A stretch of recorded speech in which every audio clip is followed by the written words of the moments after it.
Olá, paz do Senhor, bom dia!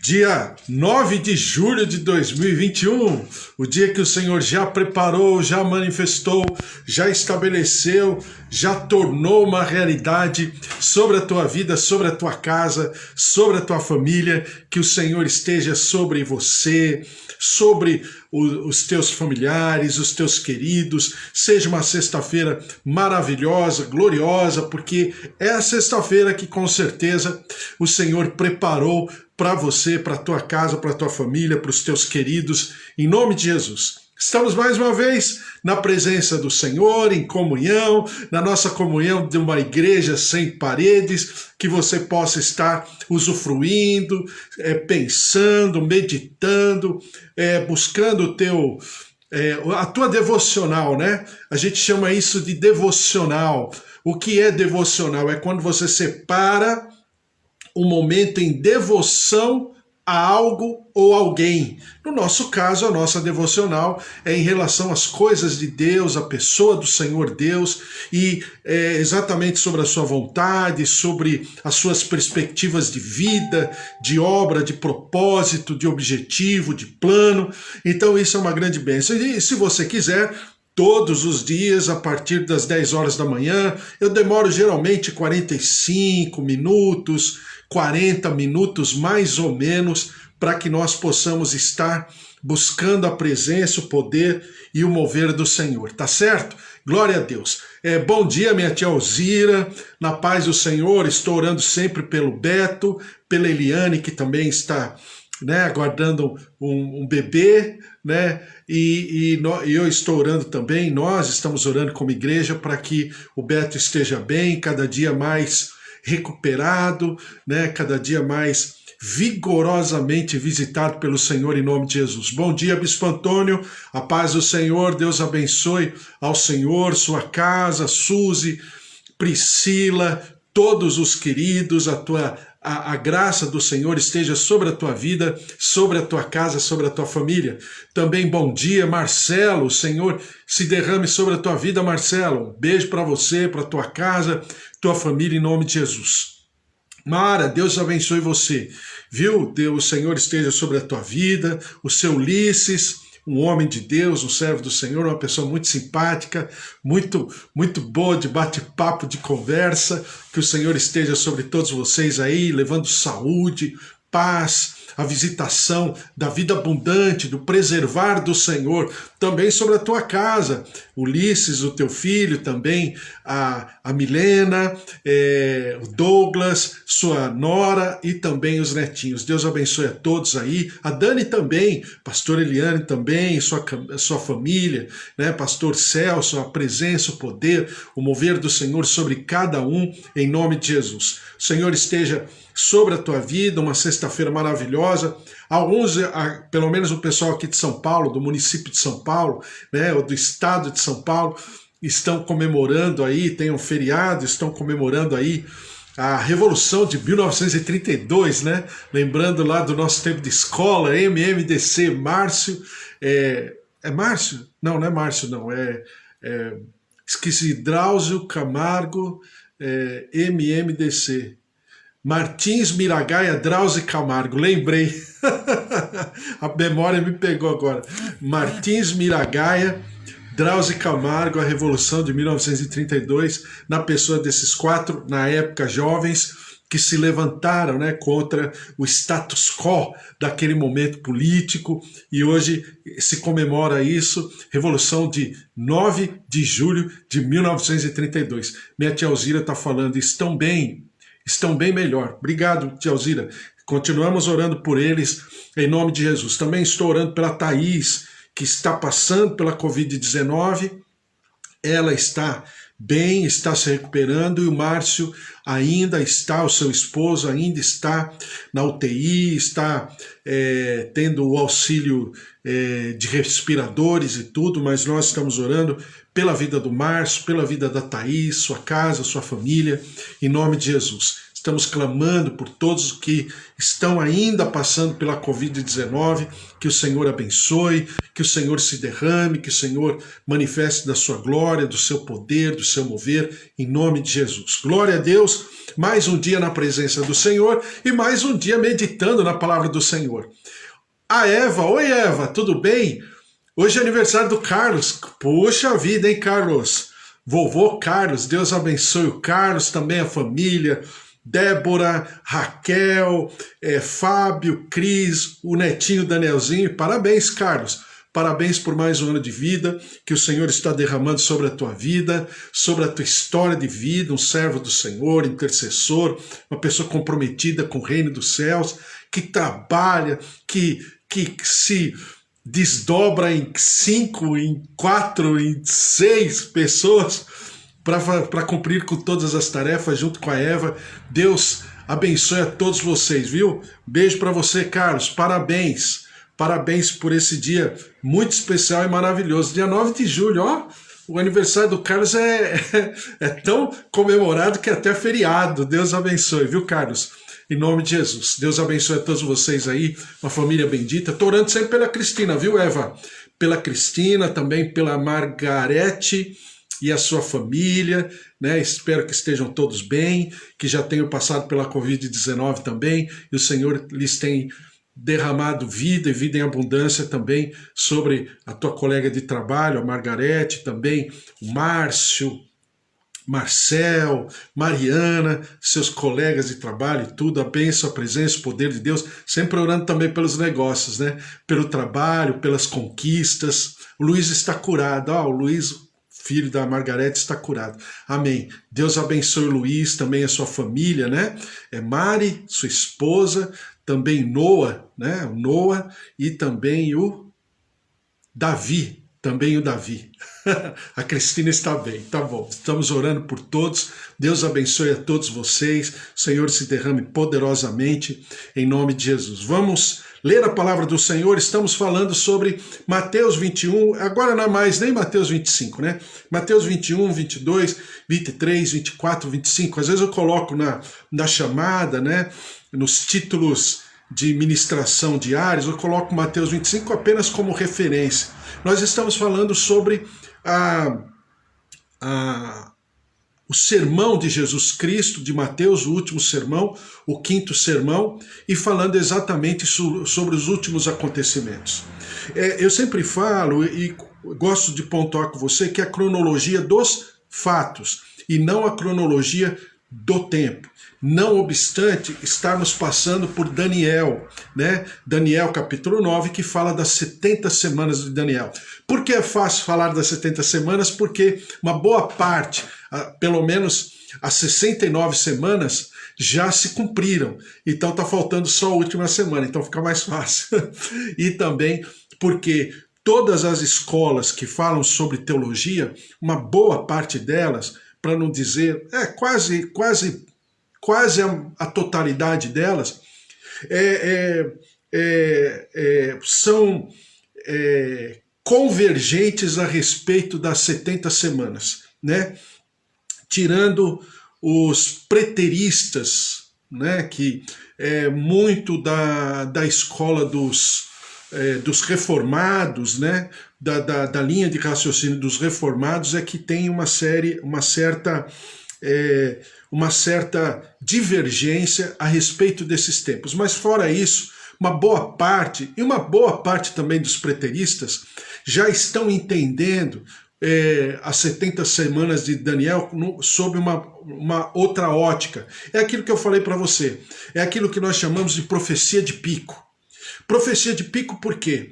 Quando você olha ao longe, né? E eu dei exemplo para você, quando você olha, por exemplo, do monte ali, da região do Megiddo, né? O Vale do Armagedon, ou o Vale de Jezreel, e quando você está num lugar muito bonito em Israel, muito bonito, e você olha assim de longe, e você olha todos os picos, né? O Monte Tabor, o Monte Horebe, né? Todo o conglomerado dos montes lá na região do Hebron, né? O Monte Hermon, também, onde começa o Rio Jordão, né, as geleiras do Monte Hermon se derretendo e o Rio Jordão nascendo naquela região. Então você olha tudo assim, e aqui no Brasil, em qualquer lugar, quando você olha ao longe, por exemplo, quando você está na Argentina, né, lá na região de Bariloche, na Argentina, e quando você olha os picos ali, né, dos Andes, vamos chamar assim, dos Andes do Chile, daquela região, quando você olha ao longe, parece que esses picos, esses montes, estão próximos, vizinhos um dos outros. E são vizinhos. Quilômetros, mas são vizinhos. Mas quando você se aproxima, você percebe que a distância é muito grande. É exatamente o que acontece com uma boa parte das profecias do Senhor em relação aos últimos acontecimentos. Quando você vai se aproximando, você vai identificando a distância, vamos dizer assim, desses picos e de todas essas palavras proféticas. Então é assim que acontece. Quando a gente lê Daniel capítulo 9, você tem uma cronologia, de fatos muito detalhado. E quando você conecta com a escatologia e com a cronologia dos fatos declarados por Jesus, então você tem todo um quadro, né? Eu sempre falo que é um quebra-cabeça, que você identifica todas as peças. E como se fosse um quebra-cabeça, para quem é meticuloso, né? Se possível, coloca as peças como se fossem cada conjunto de peças, né? Você tem uma imagem, né? E você tem o quebra-cabeças, as pecinhas ali, e pela imagem você percebe pelo menos as cores, aonde começa, aonde termina, cada ambiente daquela imagem, daquele quadro, né? Para você montar o quebra-cabeça. É exatamente o que acontece com escatologia. É por isso que eu sempre falo, pelo menos eu penso assim, quando a gente fala de escatologia, a gente não tem como falar única e exclusivamente sobre os textos, porque você está falando de todo um sentimento, todo um propósito, toda uma maneira de pensar, né? Dentro de uma cultura, cheio de simbologia. Algumas coisas são literais, outras são simbólicas. Então, você precisa sempre passear por todos esses ambientes de uma maneira ponderada, né? De uma maneira equilibrada, de bom senso, de coerência. Nem para você ir para um lado, nem para você ir para o outro. E assim a gente está pensando sobre as 70 semanas de Daniel. Eu estou lendo Mateus capítulo 25, né? Claro, estou usando como base a parábola das 10 virgens, Mateus 25, do versículo 1 a 13. E dentro dessa lógica que Jesus traz a parábola das 10 virgens, eu estou lendo, eu estou aproveitando, que a gente já passou por Daniel há algum tempo atrás, né? E eu falei para você que quando entrasse no chamado, que eu chamo, né? No Apocalipse de Jesus, eu tocaria nesse tema, exatamente porque Jesus nos convida a entendermos através do livro de Daniel. Ele próprio fala para que nós possamos ler e entender o livro de Daniel a respeito das histórias escatológicas. Daniel capítulo 9, versículo 24 diz assim: 70 semanas estão determinadas sobre o teu povo e sobre a tua cidade. Primeira coisa, eu já falei para você antes, a Bíblia determina, principalmente no Novo Testamento, 3 grupos, né? O grupo dos judeus, do povo de Israel, o grupo dos gentílicos, que são todos os outros povos, e o grupo da Igreja de Deus. Qual é o projeto da Trindade? O projeto da Trindade é que nós expressemos e busquemos a comunhão entre povo judeu, povo gentílico e a Igreja de Deus, para que todos sejam apenas um, como a própria palavra diz. O próprio Paulo fala a respeito. Sejamos um, sejamos uma pessoa. Agora, uma pessoa que não priorizando um grupo ou outro grupo, ou outro grupo. Mas é uma pessoa que é exatamente a conexão amalgamada desses três grupos anteriores: Igreja de Deus, povo gentílico e povo judeu. Então, por quê? Porque a divindade, a trindade, ela tem tanto trabalho. Quando eu falo tanto trabalho, é aos meus olhos, né? Aos olhos da trindade não é tanto trabalho, mas aos meus olhos é. Por que a trindade tem tanto trabalho? Exatamente para trabalhar a família chamada Trindade, Pai, Filho e Espírito Santo, trabalhar uma comunhão plena, perfeita e eterna, com exatamente esse ser, né? Falando de um casal, né? Qual o segredo de um casamento? O segredo do casamento é quando o homem e a mulher se unem e são um só corpo. Então, na verdade, não é preservar a pessoa do homem ou preservar a pessoa da mulher, não. É uma nova pessoa, é um novo ente, né? Que se forma na comunhão, na aliança plena daquele casal. Senão não tem casamento. Então é exata, eu estou falando isso na lógica bíblica. Então é lógico que quando Paulo fala desses grupos, é porque esses grupos serão atendidos, tratados de maneira diferente. Mas isso não significa que o propósito de Deus não seja o mesmo. Eu já expliquei para você que quando a gente tem filho, a gente sabe muito bem o que é. Deixa eu ver quem tem aqui. Bispo Antônio, a minha tia Alzira, a minha tia Rosária, a Eva, a Mara. Então nós que temos filhos, sabemos disso. Para cada filho você tem que tratar de uma maneira. Tratar de uma maneira, não obstante você transferir os mesmos ensinos, a mesma educação, mas para cada um é diferente. Um filho é mais melancólico, é mais sentimental, né? Depende de como você falar, você já vai ofender o filho, você vai causar um trauma. Nós que somos pais entendemos muito bem isso. O outro não. Se você não falar 20 vezes a mesma coisa, não tem nem jeito. Entra por um ouvido e sai pelo outro. Um é mais prático, o outro é mais melancólico. Um é mais delicado, o outro é mais, né, vamos dizer assim, é mais ativo, o outro é mais quietinho, mais silencioso. Então você tem, os filhos têm a mesma cultura, comem no mesmo prato, dormem na mesma casa, tem tudo igual, mas você tem que tratar cada filho conforme aquilo que o filho vai absorver. E a maneira de absorção, para nós que somos pais, e isso é muito importante, a gente aprende isso no cotidiano, no dia a dia, para nós que somos pais, nem sempre aquilo que você faz para um filho, que você fala uma vez, 2 vezes, vai servir para o outro. O outro você tem que falar 20, 30, 40 vezes. Um é diferente do outro? Não. Mas é a maneira de absorver. É a maneira de enxergar, é a chamada cosmovisão. É a maneira de enxergar o mundo, as coisas, as circunstâncias. É diferente. Então, é exatamente o tratamento de Deus para com esses 3 grupos. Sempre lembrando que, como Jesus diz, e a gente já leu, agora eu só estou passando assim, para nós ligarmos todas as peças, que Jesus diz que a salvação vem dos judeus. E que Jesus diz, por exemplo, para a mulher Ciro-fenícia, que ele veio para os judeus.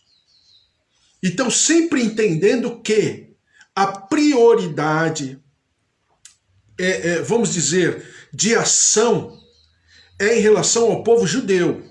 Aí você vai falar, e o povo gentílico? O povo gentílico, aquele grupo do povo gentílico, que se converter ao Senhor Jesus, como diz Paulo lá no livro de Gálatas, por exemplo, também já lemos, que diz o seguinte, que em Jesus Cristo, nós que não pertencíamos à comunidade de Israel, faremos parte como herdeiros espirituais de Abraão. Então, o povo gentílico está sendo tratado pelo Senhor também. Agora, o que significa isso? Significa que o povo gentílico precisa buscar, né, ser a igreja de Deus, que é esse terceiro grupo. Então, o povo gentílico, ele tem todo o ambiente permitido pelo Senhor por causa da rejeição do povo judeu, do seu rei. Então o seu rei precisa instaurar o seu reino. Se esse povo, esse grupo, rejeitou, ele precisa de um outro grupo para completar a obra, que somos o povo gentílico, agora chamado Igreja de Deus, tá bom? Então, só que esse grupo, ele tem um espaço, um hiato, para cumprir tudo aquilo que for necessário. Agora, não é porque esse grupo foi substituído que ele foi rejeitado. Aí tem muita diferença teológica, porque muitos pregam que esse grupo foi rejeitado. Ele não foi rejeitado. Esse grupo rejeitou a Deus, mas não significa que Deus o tenha rejeitado, não obstante ter substituído. Por que eu insisto tudo nisso? Porque você não tem como enxergar a escatologia, o estudo dos últimos acontecimentos, se você não entender essa linha de raciocínio, tá? Então, o que diz aqui Daniel capítulo 9, versículo 24, 70 semanas estão determinadas sobre o teu povo e sobre a tua cidade santa. Ou seja, em outras palavras, o cronômetro, chamado cronômetro escatológico, está intimamente ligado ao povo hebreu e à cidade santa. Ponto. Diz aqui, para fazer cessar a transgressão, para dar fim aos pecados, para expiar a iniquidade, cada situação é um momento dessas 69 semanas. Para trazer a justiça eterna, para selar a visão e a profecia e para ungir o santo dos santos. Sabe e entende, desde a saída da ordem para restaurar e para edificar o Jerusalém. Então, quando começa o cronômetro escatológico, começa quando Artaxerxes dá ordem a Neemias para que ele possa ir restaurar os muros de Jerusalém. Concomitantemente, Esdras é contemporâneo, né, a Neemias, então eles trabalham. Esdras começa alguns anos antes, se eu não me engano, 15 ou 20 anos antes, começa já a trabalhar a reconstrução, só que a reconstrução é parada, né, por uma série de fofocaiada, uma série de coisas e tal, mas depois retoma a reconstrução do templo e vem Neemias para reconstruir os muros de Jerusalém. Ali começa. Quer saber da data? A gente já pensou até sobre a data. Isso aconteceu, e daí eu falar que as 70 semanas de Daniel, nesse sentido, é literal, não é simbólico, começou em 14 de março de 445. É só você ler o livro de Neemias, junto com o livro histórico e tudo, você vai perceber que é possivelmente 14 de março de 445 a.C. Isso começa a primeira semana. As 7 semanas são exatamente 49 anos. Já pensamos também que a semana, nesse aspecto, para o judeu, no livro de Daniel, semana é ano, não é semana, mas é ano. 7 semanas significa 7 vezes 360. O ano do judeu não é 365, é 360. O mês do judeu não é de 31, 30 ou no mês de fevereiro de 28 ou 29. Todos os meses tem 30 dias, tá? Só para você lembrar, para quando fazer a conta, ajustar esse calendário judaico que é diferente do calendário romano, gregoriano ou romano, né? Então você tem isso e que vai terminar, por isso que eu falo, tá vendo, Carlos? Não é só você que tem um dia especial, também tem, que termina no dia 6/4 de 32 depois de Cristo, né? Que é exatamente na entrada de Jesus em Jerusalém. Por que 6/4? Que eu estou falando é um dia especial, porque é o dia do meu aniversário. 6/4. Da família da Eva também, né? Eu não sei quem é Eva que faz aniversário, não sei se é tua filha, tudo, mas eu sei que alguém faz aniversário também nessa época. Então você percebe o quê? Você percebe que existe 69 semanas. Então e Daniel deixa isso muito bem claro, são 62 semanas mais 7 semanas.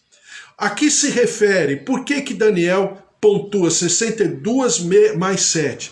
Porque essas 7 semanas dizem respeito a 49 anos, que é a reconstrução do templo, agora chamado, claro, Templo de Salomão, mas é chamado Templo de Herodes, porque Herodes levou 49 anos para reconstruir. Aí você vai falar que tem uma diferença aí de 2 anos, porque João está falando que essa construção demorou 46 anos. Exatamente, porque existe uma diferença de datas ali. Por exemplo, Jesus nasceu, vamos dizer, 2, 3 anos antes do ano 0. Né? Eu falei ontem depois, eu falei errado, viu? É antes. Jesus nasceu antes, possivelmente 2 anos antes do ano 0. Eu estou falando do ano 0 que diz assim, antes de Cristo ou depois de Cristo. O ano 0, né? Então, 2 anos antes. Então tem uma diferenciazinha aí de 2 ou 3 anos. E que, claro, que os técnicos explicam isso detalhadamente. Eu até falei para você do nome do rapaz do teólogo, né? Dr. Alva J. MacLean, que ele tem um diagrama sobre as 70 semanas de Daniel, muito detalhado, muito consistente a respeito da palavra e dos acontecimentos. Sempre falando que os acontecimentos, eles sempre estão ligados à história, ao momento do templo e ao momento de Jerusalém, principalmente, tá? E do povo hebreu no geral. Então, por que essas 69 semanas estacionam? Eu dei de exemplo para você aquilo que acontece no jogo de basquete. Aliás, ontem teve o jogo da NBA. Porque o jogo de basquete, ele tem, no total do jogo, né, 48 minutos. Mas é 48 minutos dividido em 2 tempos. O primeiro tempo, né, com 12 minutos cada tempinho, vamos chamar assim, então são 2 tempinhos dentro do primeiro tempo, 2 tempinhos de 12 minutos, e o segundo tempo também, 2 tempinhos de 12 minutos cada um. Primeiro e segundo tempo dentro do primeiro tempo, e primeiro e segundo tempo dentro do segundo tempo. Quando você assiste jogo de basquete, você percebe isso. Mas o que acontece durante o jogo? Porque se você falar assim, 48 minutos, poxa, mas esse jogo demorou 3 horas. Por que demorou tanto se é só 48 minutos? Porque todas as vezes que acontece uma falta, um pedido do tempo durante a partida, o cronômetro para. E depois tem a continuidade quando a bola está em quadra, quando a bola está em movimento.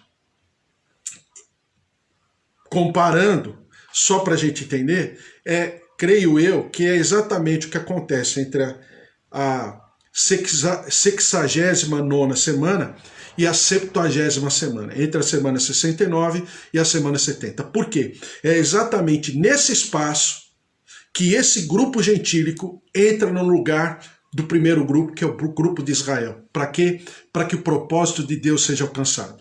E esse grupo, ele vai cumprir com o propósito. Porque o que diz a palavra? Até que chegue, a gente já leu, até que chegue a plenitude dos gentios. E o que é a plenitude dos gentios? É a consumação de uma obra.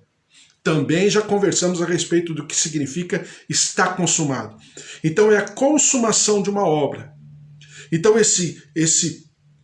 vamos chamar esse grupo gentílico, ele é estabelecido, ele é regimentado pelo Senhor exatamente para uma obra. E esse grupo cumpre com aquilo que aquele grupo, primeiro grupo, não quis cumprir. E ele cumpre. E na plenitude dos gentios, ou seja, aqui que vem a história do arrebatamento.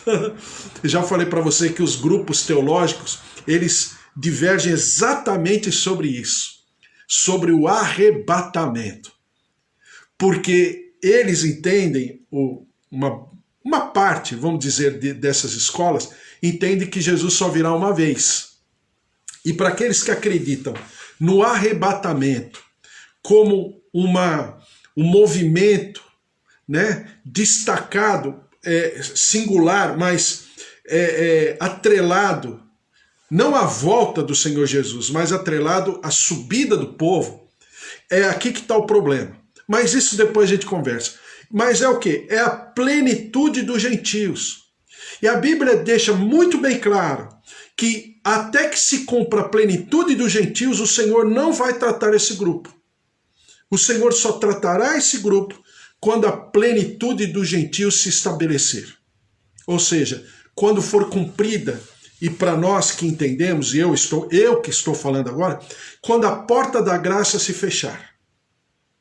E exatamente quando a plenitude dos gentios se manifestará na perfeição do propósito do Senhor. Por quê?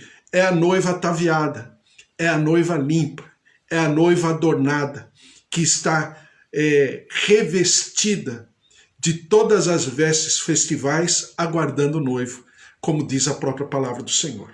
Tá? Então, resumindo tudo isso, o que acontece? Nós temos um estacionamento do tempo entre a 69ª semana e a 70ª semana, que é o quê? Exatamente quando diz a palavra do Senhor no livro de Daniel, vou ler novamente, agora Daniel capítulo 9, vamos ler a partir do versículo 25. Daniel 9, a partir do versículo 25, que diz assim: sabe e entende desde a saída da ordem para restaurar e para edificar Jerusalém, já falamos a respeito, até ungido. Até ungido. Quem é ungido? Aquele que está adentrando em Jerusalém, Mateus capítulo 21. Ao príncipe, 7 semanas e 62 semanas. 7 semanas e 62 semanas. Também já falamos sobre o que significa. As praças e as circunvalações se reedificarão, mas em tempos angustiosos. Depois das 72 semanas, é por isso que eu falo que nós, quer queiramos ou não, estaremos também, para nós que estivermos vivos, fazendo parte dessa grande tribulação. Ainda que no início, ainda que por algum tempo, mas estaremos vivendo tudo isso. Aliás, já estamos vivendo, como eu entendo, como eu chamaria, como Jesus diz, princípio das dores, que é o que está acontecendo nessa pandemia, né? Então diz aqui, depois das 62 semanas, será morto ungido, ou seja, contado as 7 semanas, ou 7 vezes 7, os 49 anos da restauração do templo de Herodes, né? Aí o ungido é morto, é a crucificação de Jesus. E já não estará, por algum tempo Jesus não estará, vamos dizer, fisicamente falando. E o povo de um príncipe que há de vir, ou seja, quando começa a contar essas 7 semanas novamente? Quando o príncipe que há de vir destruirá a cidade e o santuário. Quando acontece? Quando Tito Vespasiano, aí 35 anos depois que Jesus é crucificado, acontece a destruição do templo. A destruição do templo, e diz a palavra aqui, e ver destruída a cidade e o santuário, e o seu fim será no dilúvio. E até o fim haverá guerra, desolações são determinadas. Ele fará firme aliança, agora já está falando daquele que é segundo a eficácia de Satanás, o anticristo. Ele fará firme aliança com muitos por uma semana. Os preteristas falam sobre Antíoco Epifânio, que também aconteceu, tá? 150, 130 anos antes de Cristo, na Guerra dos Macabeus, e a Guerra dos Macabeus aconteceu exatamente por causa disso, né? Mas Antíoco Epifânio, quando ele violentou, ele entra no templo e acontece tudo que acontece que os livros históricos falam a respeito. Que matou muita gente e entrou no templo, e carne de porcos, fezes de porcos carimbando todas as paredes do templo, tanto na área externa como interna, matando a muitos ali no altar, onde era levado o sacrifício, os sacerdotes oficiavam diante do Senhor. Antíoco Epifânio usou aquele lugar para matar porcos e para obrigar até a morte os sacerdotes a se alimentarem de fezes de porcos com carne de porcos no templo lá dessa invasão, vamos dizer assim, na invasão ainda, né, greco-macedônia, porque Antíoco Epifânio é um herdeiro de Alexandre o Grande, tá? Mas isso aconteceu, ele é o anticristo? É, como houveram vários anticristos. Mas esse anticristo é segundo a eficácia de Satanás. Ele fará firme aliança com muitos por uma semana, na metade da semana. E para falar na metade da semana, por quê? Uma semana, na metade da semana, 3 anos e meio. Por quê? Uma semana de 7 anos. E por que eu estou falando isso? Porque no livro de Apocalipse, eu só vou ler sobre essa meia semana, a gente já vai orar. Por exemplo, deixa eu ver aqui. Eu não anotei.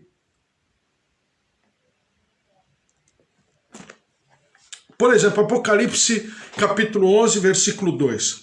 Mas deixa de parte o átrio exterior do santuário e não meças, porque foi ele dado aos gentios, estes por 42 meses, ou seja, 30 anos e meio, 42 meses, calcarão aos pés a cidade santa. Versículo 9 do capítulo 11 de Apocalipse. Então muitos dentre os povos, tribos, línguas e nações contemplam os cadáveres das duas testemunhas por 3 dias e meio, ou seja, 3 anos e meio, e não permitem que esses cadáveres sejam sepultados. Depois diz assim, no capítulo 11, versículo 11, mas depois dos 3 dias e meio, ou seja, 3 anos e meio, o espírito de vida vindo da parte de Deus neles penetrou e eles se ergueram sobre os pés, e aqueles que os viram sobreveio grande medo. Também aqui no capítulo 12, do versículo 6, também a mesma coisa. A mulher, porém, fugiu para o deserto, onde lhe havia Deus preparado lugar para que nele a sustentem durante 1260 dias. Se você dividir 1260 dias por 360, você vai chegar nos 3 anos e meio também. Diz aqui, capítulo 13, por exemplo, do Apocalipse, falando das duas bestas, né? Tanto a besta no sentido político, como a besta no sentido espiritual, religioso, né? Apocalipse capítulo 13, versículo 5, diz assim, foi-lhe dado uma boca que proferia arrogância e blasfêmias e autoridade para agir 42 meses, ou seja, 3 anos e meio, que são exatamente também os 3 anos e meio, por exemplo, do tempo de Elias, daquela seca de 3 anos e meio no tempo de Acabe. Então, o que diz aqui? Na metade da semana fará cessar o sacrifício e a oferta de manjares. Sobre a asa das abominações virá o assolador, até que a destruição que está determinada se derrame sobre ele. Então, já falamos aqui então dos 3 anos e meio, e o que significa, durante 3 anos e meio desse período de 7 anos, os primeiros 3 anos e meio, ele fará, entre aspas, uma aliança. Antíoco Epifânio também já havia feito assim. Uma aliança principalmente com aquele grupo chamado no tempo de Jesus, o grupo dos saduceus. Lembram-se que eu falei para vocês? Eles não acreditavam em nada, nem ressurreição, nem anjo, nem inferno, nem céu, nem diabo. Aí você vai falar, poxa, mas era sacerdote. Mas os sacerdotes não acreditavam em nada disso. Eles só acreditavam na liturgia do templo. E acreditavam nos 5 primeiros livros da Bíblia, que é o Pentateuco. Só. Mais nada. Né? Mas no tempo de Antíoco Epifânio, 120 anos antes, 130 anos antes, eles fizeram também uma aliança com Antíoco Epifânio, porque Antíoco Epifânio chegou numa boa. Ele conquistou a simpatia de todos, principalmente desse grupo, entre aspas, sacerdotal, mas que era um grupo político. Fez aliança, fez amizade com todo mundo, ficou amiguinho de todo mundo, entrou no templo e fez o que fez. Então é exatamente a linha de raciocínio do anticristo. Eu já falei para você que a linha de raciocínio do anticristo é aquilo que Daniel fala sobre os 4 reinos, né? Você tem o reino babilônico, que ele fala lá nas visões de Nabucodonosor, nos sonhos, depois na visão que ele próprio teve, dos animais, né? Então você tem o reino babilônico, depois você tem o reino medo-persa, você tem o reino greco-macedônio e você tem o reino romano. Então você tem 4 grandes reinos. A humanidade nunca mais foi pontuada por algum reino como esses 4 reinos. Nunca mais.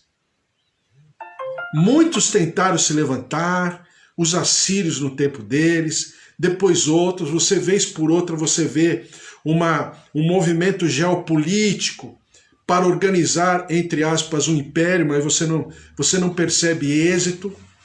Então você percebe que Satanás, ele já sabe, ele já tem todos os seus laboratórios. E o que dá certo, mais certo, é o que dá menos certo. Então quando Paulo fala segundo a eficácia de Satanás, é porque ele vai agir com todas as suas ferramentas, já experimentadas, como se fossem laboratório, né? Ele já se utilizou de tudo, da política, da força, da capacidade bélica, da capacidade financeira, da capacidade religiosa. E ele percebeu que em todos esses laboratórios tem muitas coisas que ele poderá se utilizar, principalmente contra tudo aquilo que diz respeito a Deus. Isso se chama apostasia, né? Tudo aquilo que diz respeito a Deus e tudo aquilo que diz respeito ao seu culto e tudo aquilo que diz respeito à sua palavra. Então, a palavra do Senhor, ela é muito clara a respeito de todos esses acontecimentos e que é um processo, é um desgaste. Não tem como você hoje, pelo menos até hoje, né? Não sei amanhã, mas até hoje não tem como determinar como se fosse uma agenda. Olha, agora está acontecendo isso. Não, tudo é um processo. Jesus começa exatamente o sermão escatológico falando do princípio das dores, fazendo alusão, e depois Paulo comenta em Tessalonicenses a respeito, fazendo alusão à mulher grávida. Por quê? Porque é um processo, não é da noite para o dia. Mas quando está próximo o dar à luz, a mulher grávida sabe exatamente o mesmo sentimento que nós temos que ter. Esse momento que nós vivemos é um momento trágico, dificílimo. Mas, como diz a palavra, é apenas o princípio das dores. E quando vai essa cronologia de Daniel, essa última semana, vai começar a contar quando for revelado o iníquo. Quando será revelado o iníquo? Exatamente, agora que vem a questão, exatamente quando aquele que o detém sair de cena. Bom, aqui está a questão, mas nós vamos orar e amanhã a gente conversa mais. Alguns dizem, algumas escolas teológicas, que é a saída do Espírito Santo. Eu vou falar para você assim o que eu penso. Quando fala isso, eu concordo. Mas eu sempre concordo com a saída do Espírito Santo, por quê? Não porque a segunda pessoa da Trindade vai sair.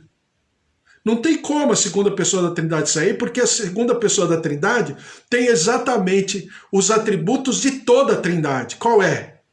A onipresença. Então não tem como sair. Não é essa a questão. Mas o que tem é o movimento daqueles, aí sim, daqueles que expressam, manifestam a plenitude da segunda pessoa da Trindade, que é o Espírito Santo, ou seja, o grupo gentílico que agora está convertido em Jesus Cristo, né? Sair, aqui que está a questão, né? Do arrebatamento. Bom, mas aí a gente vai conversando e vai pensando a respeito. Tudo na palavra de Deus tem que ser pensado. E aquilo que a gente não sabe, é mais fácil a gente falar, eu não sei. Vamos orar, vamos colocar tudo diante do altar do Senhor, uma grande bênção, estarmos em comunhão, pensando sobre as coisas de Deus, principalmente essas histórias, né? Esses momentos escatológicos, mas é preciso pensar, viu? Porque é exatamente isso que nos leva à esperança. Por que você acorda todas as manhãs? Passando por tudo aquilo que nós estamos passando no nosso ambiente. Amém. Grande conhecimento da palavra de Deus. Amém. Glória a Deus. Esse grande conhecimento, a Bíblia fala, né? que quando nós padecermos de sabedoria, é só pedir para o Senhor que o Senhor nos dará liberalmente. Então nós precisamos de sabedoria sempre.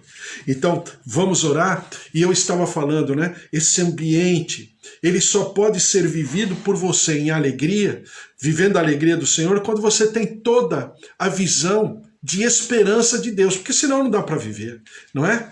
Os índices, a inflação, o quanto aumentou o arroz, o quanto aumentou o feijão, o quanto aumentou o óleo em um ano, né? Tudo isso que está acontecendo, os ambientes, os conflitos de narrativa, ou você é de um grupo, ou você é de outro grupo. A cada dia que passa, parece que nós que defendemos a reconciliação, estamos cada vez mais, né, pressionados, mais desprezados. E aqueles que apregou um sentimento de defesa de um grupo em detrimento do outro grupo é que está se levantando mais. Mas nós só podemos perseverar, preservar aquilo que temos se houver a plenitude da esperança. E a plenitude da esperança ela só acontece quando nós sabemos de toda a palavra de Deus e daquilo que Deus tem reservado para aqueles que o desejam, o buscam em espírito e em verdade. Amém? Vamos orar, vamos colocar tudo isso diante do Senhor, em nome de Jesus. Senhor, nosso Deus, nosso Pai, eu te louvo e te agradeço pelos teus servos que estão aqui, um feriado, alguns estão descansando, mas estão desenvolvendo, aprendendo, pensando, meditando, conversando a respeito. Por isso a ti toda a honra e toda a glória. É a tua palavra. A tua palavra nos ensina a buscarmos a tua palavra, para não desviarmos nem para a direita nem para a esquerda, mas para que nós sejamos bem-sucedidos. Por isso, ó Deus, derrama-te com teu sucesso, com a tua prosperidade, com essa capacidade de coerência, de bom senso, de ponderação em todas as coisas, e que nós sejamos levados, ó Deus, à plenitude da tua presença, do teu poder e principalmente do mover do teu Santo Espírito, nos edificando, nos exortando, nos consolando, ó Deus, nos confortando e ao mesmo tempo trabalhando no nosso interior para que estejamos prontos para o nosso encontro com Jesus Cristo ou o encontro de Jesus Cristo conosco, mas que nós estejamos na presença do Senhor sempre. Por isso derrama-te, fala, toca, visita, restaura, renova, e nós te louvaremos. Senhor, derrama-te sobre cada um que está aqui, seus familiares, seus queridos, nossos queridos, idosos, avós, tios, marido, esposa, pais, filhos, netos, sobrinhos, genros, noras. Derrama-te, ó Deus, sobre a vida do Carlos, que está fazendo mais um ano de vida, a tua graça, a tua glória se derramando sobre a sua vida, sobre os seus projetos, os seus sonhos. Ó Deus de poder, Bispo Antônio que está aqui junto, e também a minha tia Alzira, a minha tia Rosália, todos, a tua presença, o teu mover se derramando, e nós vivamos o teu plano, nós vivamos o teu propósito, a flor da nossa pele. Por isso exorta-nos, capacita-nos, a tua palavra possa ultrapassar o conhecimento teórico, teológico, racional, e invadir, ó Deus, e nos marcarmos, e nos gravarmos no Senhor e na plenitude da tua palavra e daquilo que o Senhor tem, e nós daremos sempre ao Senhor toda a honra e toda a glória. Ó Deus, visita os nossos queridos. Ó Deus, nós repreendemos a enfermidade, nós repreendemos essa pandemia, aqueles que estão passando por um processo de cura. Tua graça, teu poder, o teu mover, visita órgãos, tendões, nervos. Ó Deus, visita, Senhor, em nome de Jesus, olhos, ouvidos, tireoide, células, capacita, purifica, traz o teu mover da tua ressurreição, o Márcio que está no hospital, a Thaís que está se recuperando, tantos outros, tua presença, o teu poder, a tia Sede que está se tratando. Ó Deus, derrama-te com a tua glória, com o teu poder e com o teu mover. Vem, ó Deus, derrama-te com teu espírito, agita as tuas águas curadoras, e nós daremos sempre ao Senhor toda a honra e toda a glória. Derrama-te, Senhor, sobre o nosso país. Tem misericórdia da nossa terra, do nosso povo. Quebra a maldição, quebra, Senhor, toda essa situação, narrativas, conflitos, e na verdade o povo não passa de uma massa de manobra. E, Senhor, esses gestores públicos, venais, subornáveis, corruptos, Senhor, derrama-te com a tua justiça, derrama-te com o teu juízo, move-te em nosso favor, quebra essa maldição, perdoa-nos no nosso pecado. Ó Deus, repreende essa ação destruidora e nós te louvaremos sempre e daremos sempre ao Senhor toda a honra e toda a glória. Que seja uma sexta-feira maravilhosa, um final de semana para muitos já, um final de semana abençoado, cheio de vida. Ó Deus, os teus servos estejam em família e comunhão e nós daremos sempre ao Senhor toda a honra e toda a glória. Em nome de Jesus. Amém. Amém. Glória a Deus, que o amor do Deus Pai Todo-Poderoso que fez o céu e a terra e a vida vitoriosa em Jesus Cristo e as consolações do Espírito Santo da promessa estejam sobre a tua vida, a tua casa, a tua família. Porque se Deus é por nós, quem será contra nós? Se o Senhor é nosso pastor, de nada nós teremos falta. Um beijo para você, Deus abençoe. Para você que está comemorando feriado, Deus abençoe, bom feriado. Beijo para você, hein, Carlos? Feliz aniversário. Deus abençoe, seja um dia especial para você também, para tua casa, tua família, Eva, Bispo Antônio, minha tia Alzira, Amanda, Pastora Mara, todos os familiares, a presença, o poder, Marcelo, Deus abençoe a todos. Fiquem na paz, até amanhã, 10 horas da manhã. Fiquem com Deus, dá o teu joinha, dá o teu coração, inscreva-se lá no YouTube e distribua a palavra de Deus, uma grande bênção. Um beijo para você, fica na paz, tchau, tchau.